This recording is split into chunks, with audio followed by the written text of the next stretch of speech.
A 90-year-old veteran is now vying for a Creswell City Council seat. KEZI 9 News reporter Sarah Hurwitz is live tonight in Creswell with his hope for the council and the community. Sarah?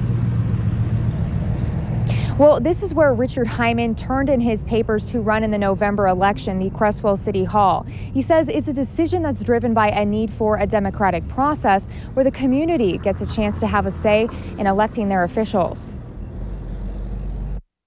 Air medal, I got 24, I think it is, of those. Rows and rows of medals, 3 wars, and more than 1,200 combat hours as a fighter pilot. 2 tours of combat in Vietnam, 1 tour in Korea, and about a 2.5 in World War II in Europe. And I was the youngest pilot, and there was only 1 or 2 enlisted men that were younger than I. After fighting overseas, 90-year-old Richard Hyman is taking on a new battle at home, a campaign to win a Creswell City Council seat. Right now, they were having trouble getting people to run.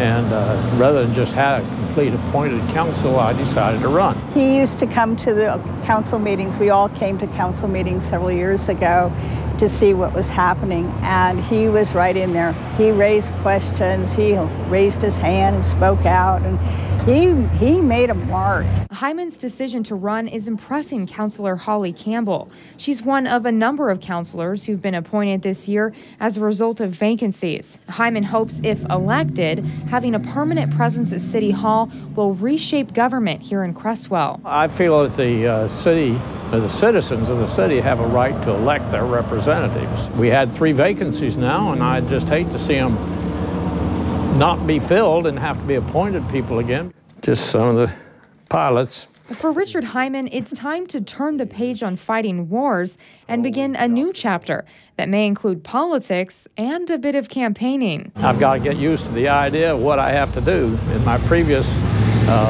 military career, I didn't do any campaigning. It was different than that. And right now, there are actually more than half of the city council, the Creswell City Council, is appointed, and that's because a number of people who have either moved away or left for health reasons. Now, if Hyman is elected, he says that he'll focus on commerce. He also wants to focus on policing and lowering watering rates and better utilization of the airport. Live in Creswell, Sarah Hurwitz, KEZI 9 News.